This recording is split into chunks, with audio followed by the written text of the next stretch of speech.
مبارک وسلم علیہ۔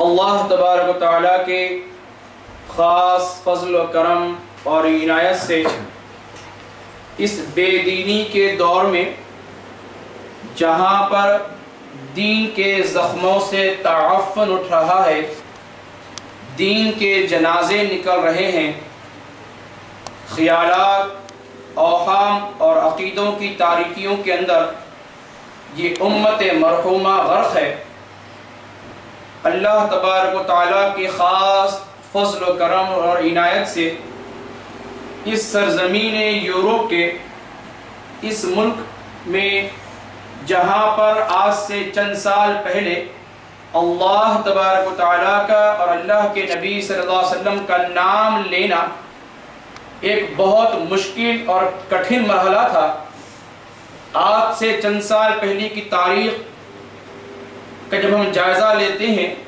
تو اس بات کا اندازہ ہوتا ہے کہ سرزمین یورپ یوں تو ساری دنیا کے لیے ایک آئینہ تھا، ساری دنیا کے لیے ایک مثل تھی، ساری دنیا کے لیے ایک مشہور تھا، تہذیب اور تمدن کے نام پر اخلاقیات کا مذاق اڑایا جا رہا تھا، مذہب کے نام پر بے راہ روی کا شکار تھا، تہذیب کے نام پر بدافعالی اپنے عروج پر تھی، اور یہاں کی گند ساری دنیا کے اندر مشہور تھی۔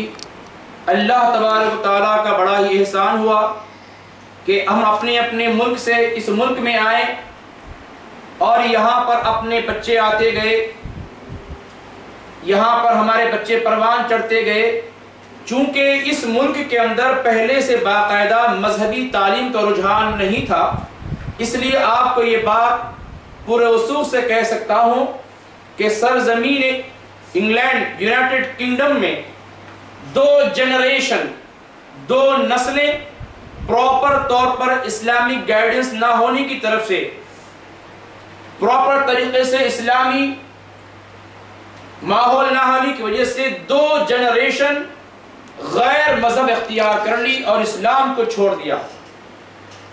اسی طرح سے اسی اٹلی کے ملک کا بھی وہی حال تھا، اور اٹلی ملک چونکہ عیسائیوں کا ایک مرکز ہے، یہاں پر مذہبی آزادی نہیں، سارے اٹلی کے اندر کوئی مذہب کا اور کوئی مسجد کا کانسیپٹ نہیں تھا، لیکن آج اللہ کا کرم ہے 15 تا 20 سال کے مختصر عرصے کے اندر یہاں پر مسجدیں بھی بن رہی ہیں، یہاں پر بچے حفظ بھی کر رہے ہیں، یہاں پر بچے قرآن کریم کی تلاوت بھی کر رہے ہیں، اور الحمدللہ آج اللہ تبارک و تعالیٰ نے ہم گناہگاروں کی زندگی کے اندر یہ خوش نصیب دن بھی لایا۔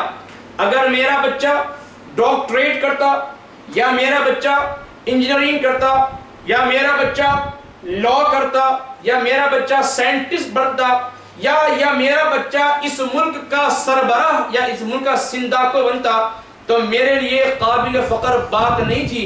اس سے بڑھ کر کہ آج میرا ایک بیٹا الحمدللہ ایک مختصر سے عرصے کے اندر قرآن کریم فرقان حمید کو جس طرح سے کہ اللہ تبارک و تعالیٰ نے جناب محمد رسول اللہ صلی اللہ علیہ وسلم کے قلب اتھر پر نازل فرمایا تجوید کے ساتھ، اس بچے پر مجھے فخر ہے۔ اس بچہ جس نے اپنی زندگی کا آغاز میرے پاس قرآن کریم سے کیا، اور میں نے جب یہ میرے پاس آیا تو یہ کم عمر تھا، اس کا میں نے قاعدے کا امتحان لیا، قاعدے کے بعد اس نے باقاعدہ سورہ فاتحہ سے الف لام میم سے میرے پاس آغاز کیا، اور آج مجھے فخر ہے، اللہ کا شکر ادا کرتا ہوں، اللہ تبارک و تعالیٰ کی بارگاہ میں سر بسجود ہوں کہ آج الحمدللہ اس بچے میرے بڑے بیٹے طلحہ احمد نے، جن کے والد کو اس بات کا اعزاز حاصل ہے کہ یوں تو ہم میں سے بہت سو کے بچے پیدا بھی ہوتے ہیں اور یہاں کے ماحول کے اندر رنگے جاتے ہیں، ہمارے بچے گھر سے کب نکلتے، ہمارے بچے گھر میں کب آتے، ہمارے بچے اور بچیوں میں فرق نہیں، ہماری بچیوں کے کان میں بھی بالی ہوتی ہے تو ہمارے بچوں کے کان میں بھی بالی ہوتی ہے، ہمارے بچوں کے کپڑے بھی وہی ہیں تو ہماری بچیوں کے کپڑے بھی وہی ہے، کوئی پہچان نہیں سکتا کہ ان کے اندر تمیز اختیاری کا باقی رہ گئی، لیکن اس بچے پر مجھے فخر ہے کہ اللہ تبارک و تعالیٰ کا احسان ہوا کہ الحمدللہ اس نے آج قرآن کریم کو جس طرح سے قرآن کریم کے اندر آیا ہے کہ اللہ تعالیٰ نے فرمایا کہ وَرَتِّلِ الْقُرْآنَ تَرْتِيلًا، قرآن کریم کی تلاوت کرو ترتیل کے ساتھ۔ اب علماء نے پوچھا ترتیل کسے کہتے ہیں؟ بتلایا گیا ترتیل کہتے ہیں تجوید کو۔ پوچھا گیا کہ تجوید کسے کہتے ہیں؟ تو تجوید جس طرح سے عورت کا حسن ہوتا ہے، مرد کا حسن ہوتا ہے، ماحول کا حسن ہوتا ہے، ایک باغ کی پہچان ہوتی ہے، پھول کی خوشبو ہوتی ہے، چاند کی روشنی ہوتی ہے، اسی طرح سے قرآن کریم کا بھی حسن ہے، قرآن کریم کی پہچان ہے، قرآن کریم کا اعزاز ہے، قرآن کریم کا افتخار ہے، اور اس افتخار کا نام، قرآن کریم کا اس اعزاز کا نام اور قرآن کریم کے اس حسن کا نام تجوید ہے۔ اللہ تبارک و تعالیٰ نے قرآن کریم کو نازل فرمایا تجوید کے ساتھ، ایک ایک لفظ۔ اللہ کے نبی صلی اللہ علیہ وسلم نے ارشاد فرمایا صحابہ کرام سے کہ سنو کہ تم میں سے بہت سے لوگ قرآن کریم کی تلاوت کرتے ہیں اس نیت سے کہ قرآن پڑھنے پر قرآن کا ثواب ملے گا اور اللہ تبارک و تعالیٰ اس کے بدلے ہم سے راضی ہو جائیں گے۔ تاجدار مدینہ صلی اللہ علیہ وسلم نے ارشاد فرمایا کہ تم قرآن تو پڑھتے ہو برکت کے لیے، اللہ کی رضا کے لیے، لیکن فرمایا کہ تم میں سے بہت سے لوگوں کے قرآن کریم پڑھنے پر قرآن ان کے اوپر لعنت بھیجتا ہے۔ صحابہ نے درس کیا کہ یا رسول اللہ بات سمجھ میں نہیں آئی۔ فرمایا کہ اللہ تعالیٰ نے قرآن کریم کو نازل فرمایا تجوید کے ساتھ، مخارج کے ساتھ، صفات کے ساتھ۔ مثال دیتا ہوں، قرآن کریم کی چھوٹی سورت ہے جس میں ہر کسی بندے کو مسلمان کو یاد ہوگی کہ قل هو اللہ احد۔ شاید ہی کوئی ایسا بندہ، ایسا بدبخت بندہ ہوگا کہ جس کو یہ یاد نہ ہو۔ اللہ کے نبی صلی اللہ علیہ وسلم نے فرمایا کہ اس شخص کی مثال جس کا سینہ قرآن کریم سے خالی ہے ایک ویران سے گھر کی ہے، اور ویران گھر میں شیطان بسیرا کر لیتا ہے، جنگی جانور بس جاتے ہیں۔ تو میرے بھائی بزرگوں اور دوستو، اللہ کے نبی صلی اللہ علیہ وسلم نے فرمایا کہ قرآن کریم کو پڑھنا اور پڑھانا یہ سب سے بڑے اعزاز کی بات ہے۔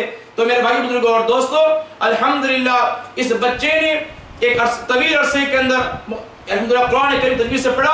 اب میں عرض کر رہا تھا قل هو اللہ احد، اس کے معنی بیان کیے گئے ہیں کہ کہو اللہ، اللہ احد کے معنی کیا ہے؟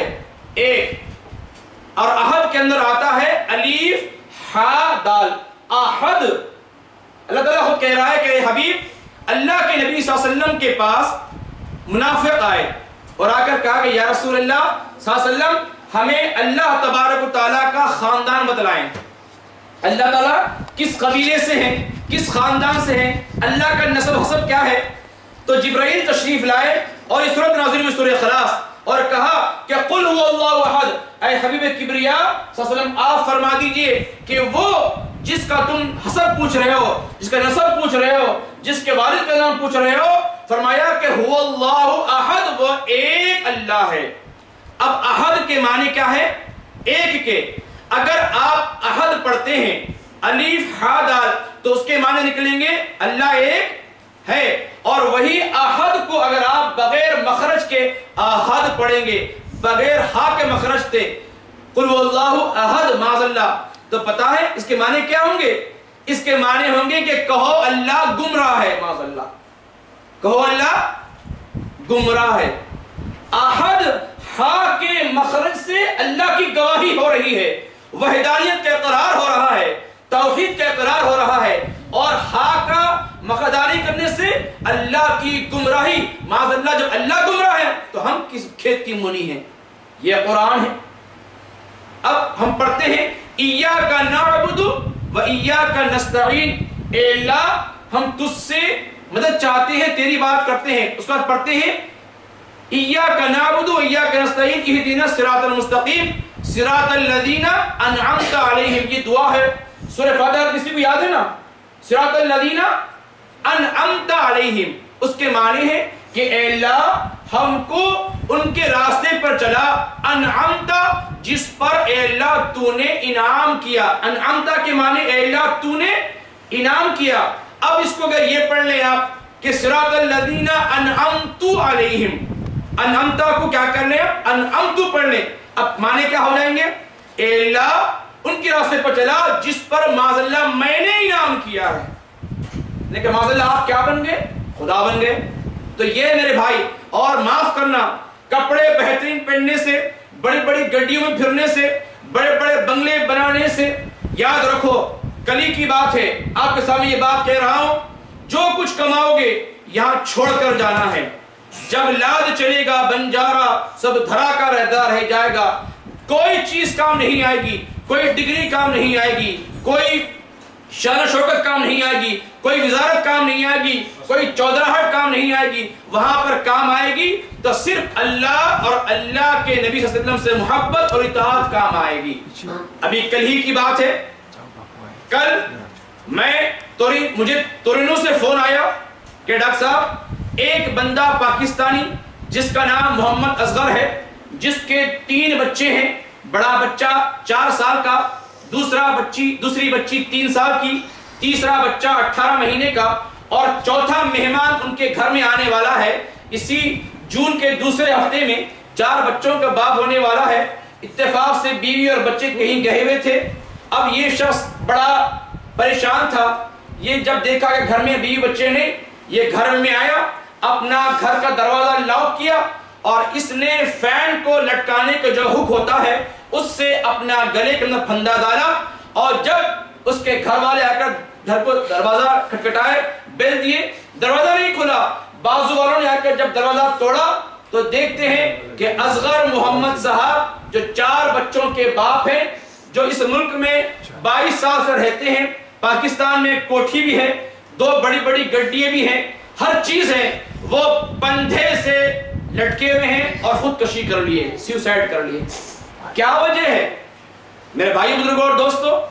جتنا کمایا اور میں نے اس کو اپنے ہاتھوں سے غسل دیا، اس کو میں نے کفن پہنایا، میں نے جنازے کی نماز پڑھائی، میرے ہاتھ کانپ گئے کہ اے دنیا کی پیٹھ پر عقل سے چلنے والے، جب تو قبر میں جا رہا ہے تو نہ تیرے پاس کوٹ ہے، نہ تیرے پاس شان و شوکت ہے، نہ تیرے پاس پیسہ ہے.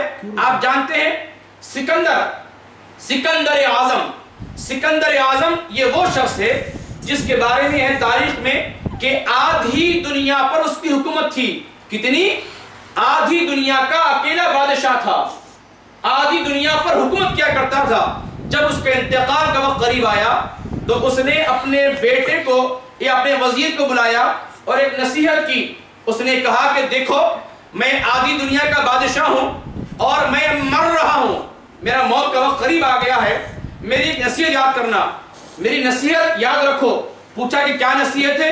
تو اس نے کہا کہ سنو، جب میں مر جاؤں تو مجھے کفن پہنانا، اور کفن پہنانے کے بعد آپ دیکھتے ہیں جب کفن پہنایا جاتا ہے تو میت کے ہاتھ کفن کے اندر ہوتے ہیں، پیر اندر ہوتے ہیں، جسم سارا اندر ہوتا ہے.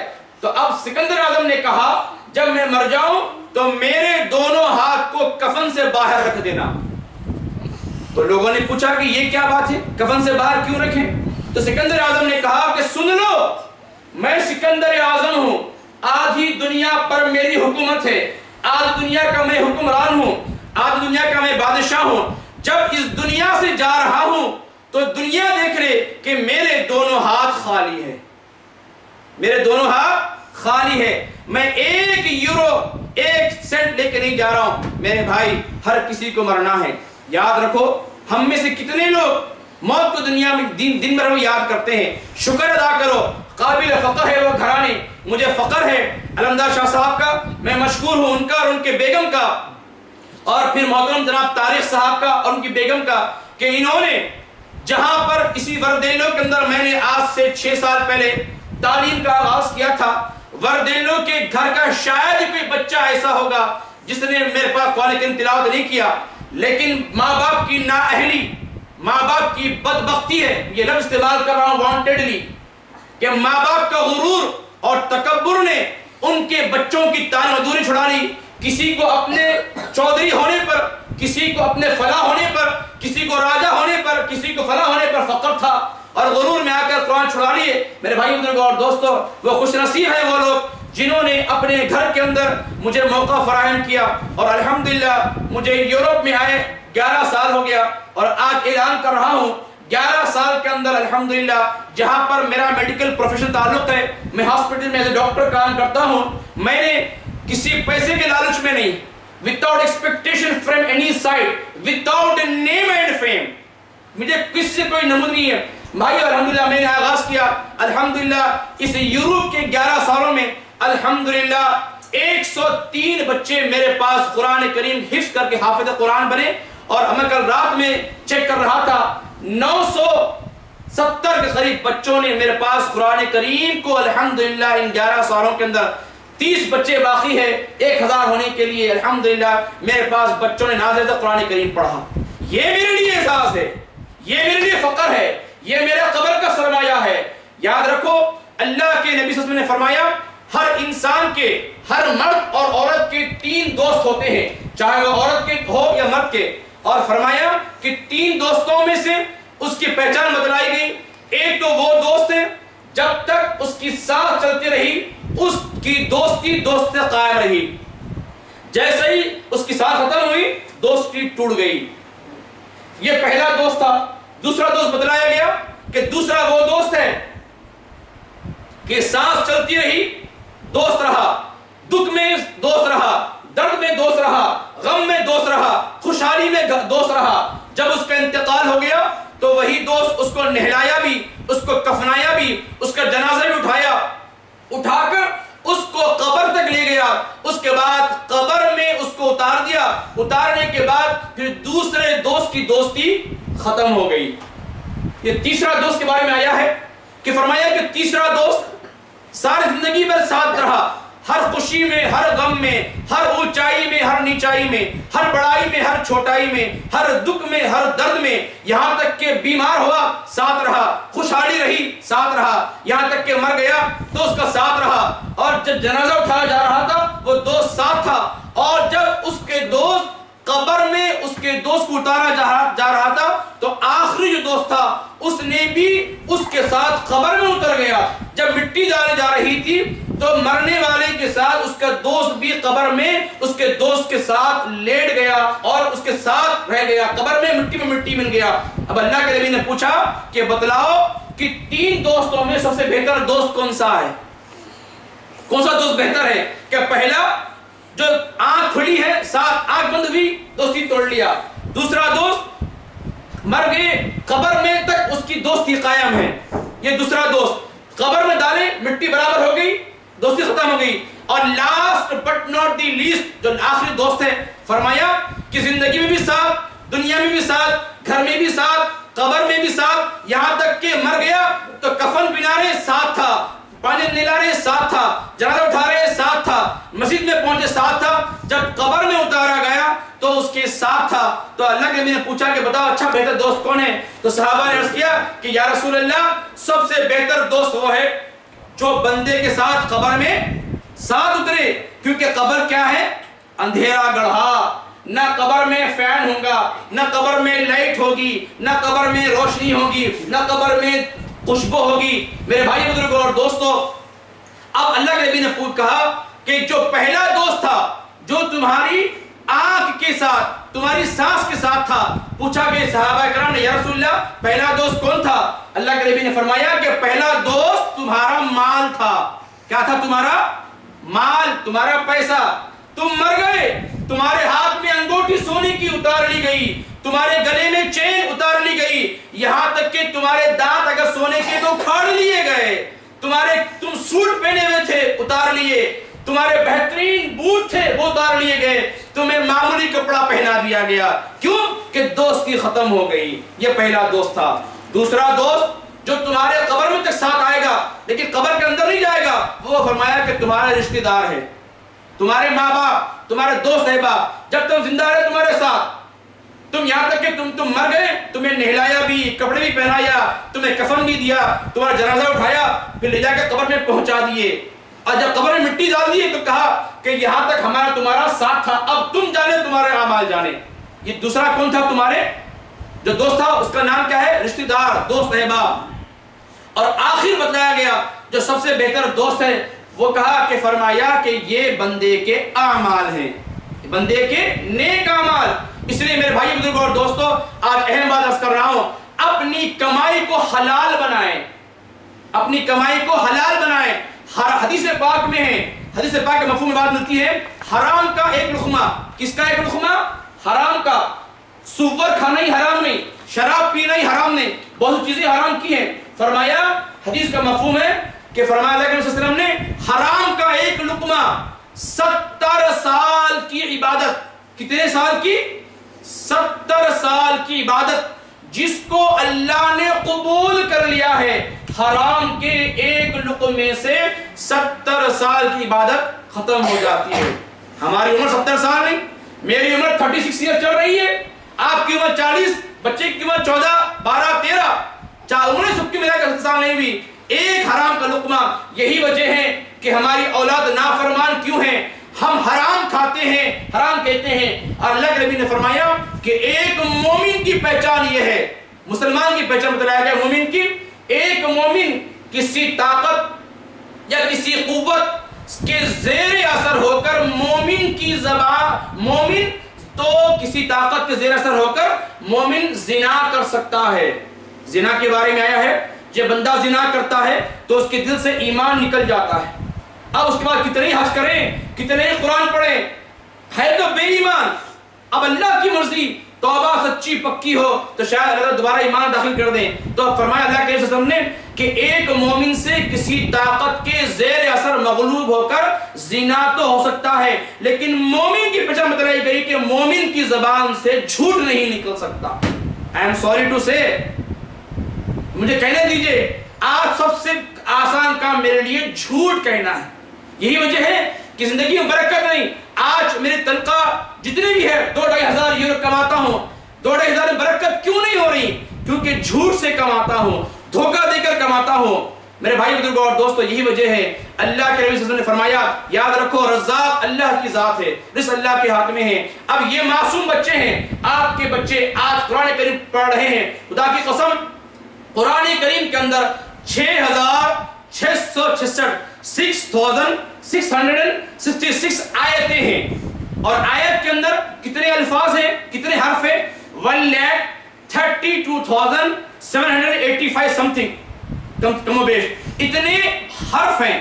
اللہ کے نبی نے فرمایا جب ایک بچہ قرآن پڑھتا ہے، جیسا کہ آپ نے پڑھا الف لام میم، کیا پڑھا آپ نے؟ الف لام میم، کتنے لفظ پڑھا آپ نے؟ ایک لفظ نہیں، بلکہ الف ایک لفظ ہو گیا، لام ایک ہو گیا اور میم ہو گیا۔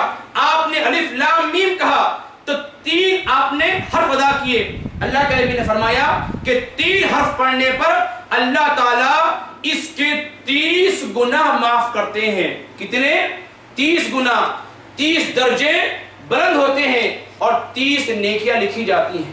اب اس بچے نے کتنا تو قرآن شریف پڑھا ہوگا؟ میں تو کہتا ہوں جتنے میرے بچے یہاں بیٹھے ہیں، محترم شاہ صاحب اور ان کی اہلیہ کا، اور طارق صاحب کا اور ان کی اہلیہ کے چندے کے لیے انہوں نے بھی اپنے گھر میں مجھے شٹر پرووائڈ کیا تھا، میں مشکور ہوں کہ الحمدللہ محترم افتخار علیہ صاحب نے مجھ سے کہا کہ یہ آمین کی جو محفل ہے ہم اپنے گھر میں کرنا چاہتے ہیں، تو میں نے کہا کہ ضرور کریں، ہمیں اعتراض نہیں، لیکن یہ اختیار، یہ تاریخ ہے کہ بچہ جہاں سے ڈگری کرتا ہے، سرٹیفکیٹ ملتا ہے اس کو، جہاں سے آنر سرٹیفکیٹ ملتا ہے وہ گھر میں ملتا ہے یا جس یونیورسٹی سے کیا وہاں سے ملتا ہے۔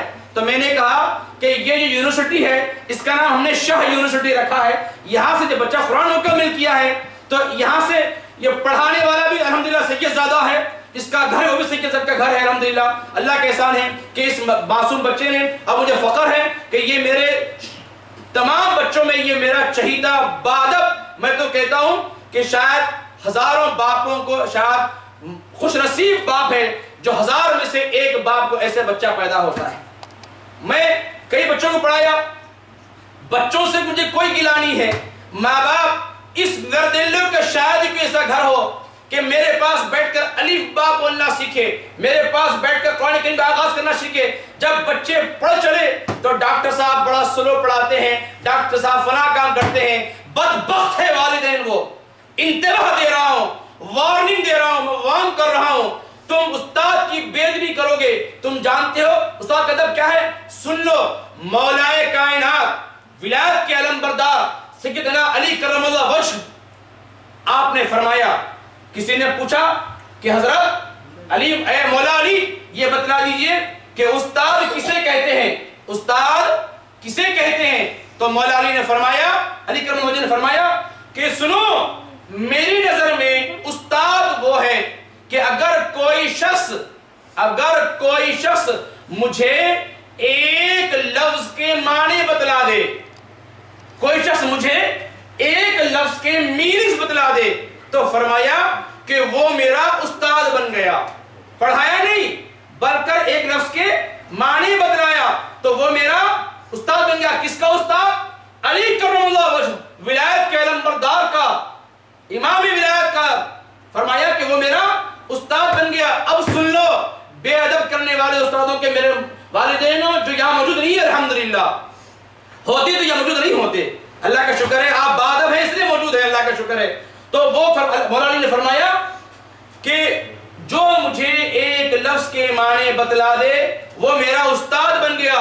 اور استاد ہونے کے ناطے شاہ صاحب سن لیجئے، فرمایا کہ وہ اس بات کا اختیار رکھتا ہے تو کہ وہ چاہے تو علی کو لے جائے اور لے جا کر بازار میں بیچ کر آ جائے، ایک لفظ کے سکھانے پر۔ اور آج ہمارا استاد کون؟ غلام۔ مجھے ایسا ٹریٹ کیا جاتا ہے کہ جس لائے کیا میں بھائی مجھے کسی گلا نہیں، لیکن بھائیو یاد رکھو، آپ ادب کریں گے استاد کا تو یہ بچے ادب کریں گے۔ اور سچ کہہ رہا ہوں، اس جیسے ہونہار بچے پیدا ہوں گے، مجھے اس کے وجود پر فخر ہے۔ میں تو کہتا ہوں کہ افتخار صاحب آپ جا کے اللہ کی بارگاہ میں شکر ادا کریں کہ اس سرزمین یورپ پر آج بھی ہمارے یورپین کنٹری کے اندر آج بھی ہمارے گھروں میں ایسے اللہ کے ولی پیدا ہو رہے ہیں۔ یہ اللہ کا کرم ہے۔ آپ دیکھ رہے ہیں، تجزیہ لیتے ہیں، پہچان مشکل ہو گئی۔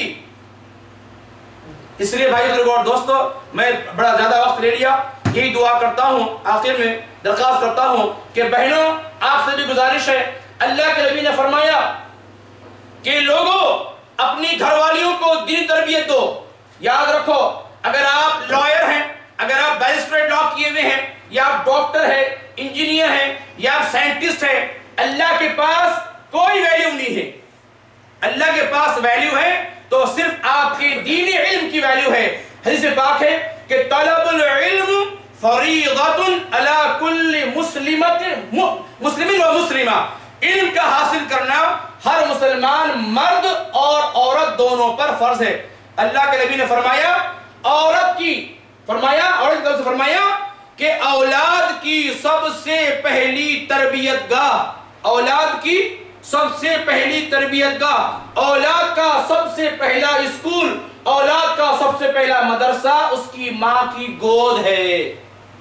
ماں کی گود نکھری ہوگی، صاف ستھری ہوگی تو پھر ایسے بچوں کی مل سکتے ہیں، ورنہ ایسے بچے بھی ہیں جس کے ساتھ آپ کا فلاں بچہ وہاں ٹھہر کر سگریٹ پی رہا تھا، رمضان میں شراب پی رہا تھا، باپ کو شرم آتی ہے کہ وہ مجھے اس کو اپنا بچہ کہتے ہوئے۔ یہاں واقعات ہیں۔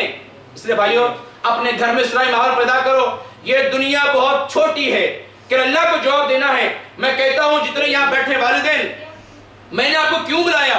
اس لیے بلایا والدین کو، آپ باپ ہیں، آپ باپ ہیں، یہ بچہ ہے۔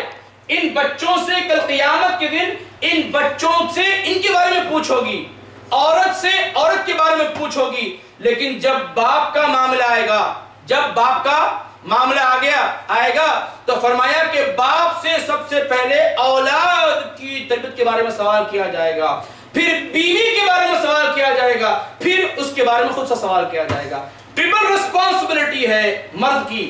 اس لیے اللہ کے نبی نے فرمایا اگر اللہ کے علاوہ کسی کو سجدہ ہوتا تو سجدہ ہوتا عورت کو کہ وہ اپنے شوہر کو